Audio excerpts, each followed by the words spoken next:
So the power of the heart. So when we talk about self-love, it's very interesting to look at what creates our self-love, what create our concept of self-love.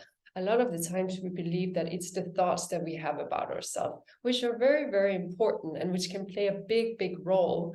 But really, when we look into it, it's the power of the heart.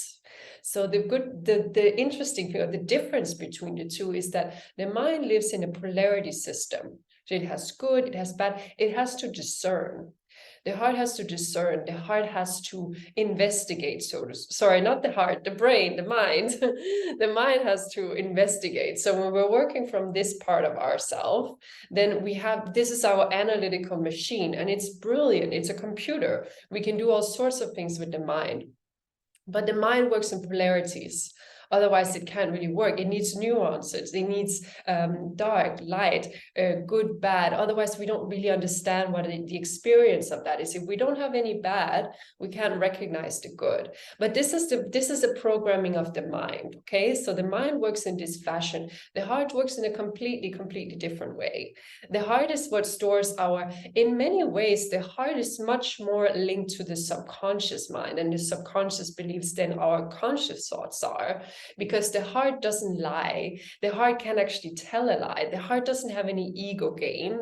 The mind has an ego game. It plays an ego game all the time, that it wants to succeed, do better. It really works a lot with the comparison, simply because it needs the nuances to tell us data, to kind of distill everything, all the inputs, and then give us the data of that. So the mind is our most brilliant tool when we use it correctly. But when it comes to things like self-esteem, how we feel about ourselves, how we feel about other people, how we feel love, how we feel good, the mind doesn't really have a language for that. It's trying to create a language for it, but it often falls short in that way. And this is why we get confused, because we're using the same mechanisms that we use to analyze danger. We use the negative mind for that, and when it comes to things like love, it's much more of a frequency thing, and it exists in the heart. So the heart, as I was saying, doesn't have an ego,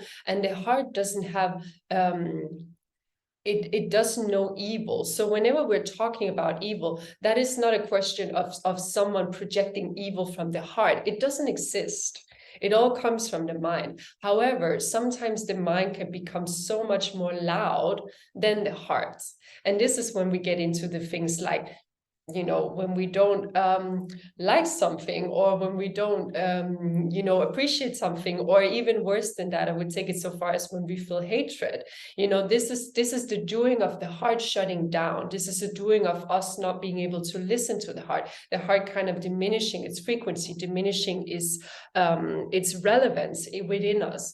And this is where we can sometimes get confused. So when we're talking about things like feeling love, or feeling self-love, or feeling love towards another person, we can attribute a lot of factors to that, and we can create stories and narratives within our mind. But what really feels it is the heart. So that makes sense, right? So whenever we experience evil in the world, or evil towards ourselves, negative self-talk, it never comes from the heart. It comes from the mind. So what can we actually do to understand better? Because we also have some needs. So what are the needs? Where does the needs come from? Well, if we look again at the subconscious mind that is creating our subconscious beliefs, that very much sits, of course, in the mind. It also creates a lot of beliefs, but a lot of the subconscious beliefs is really also resonating a lot with what the frequency of our heart is. So our heart has, as I was saying, has an electromagnetic field around it, and whatever frequency that is has a lot to do what we have been through in our lives. So if you can tell yourself, this is also what often happens when we talk about other things like manifestation. We often say that you don't actually manifest from your conscious thoughts, you manifest from your subconscious mind, you manifest from your subconscious beliefs.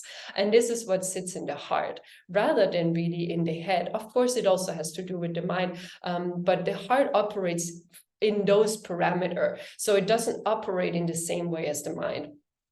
And really what what then determines our ability to truly love someone else, ourselves, whatever we feel about ourselves, is really about how much have we shut down the power of the heart.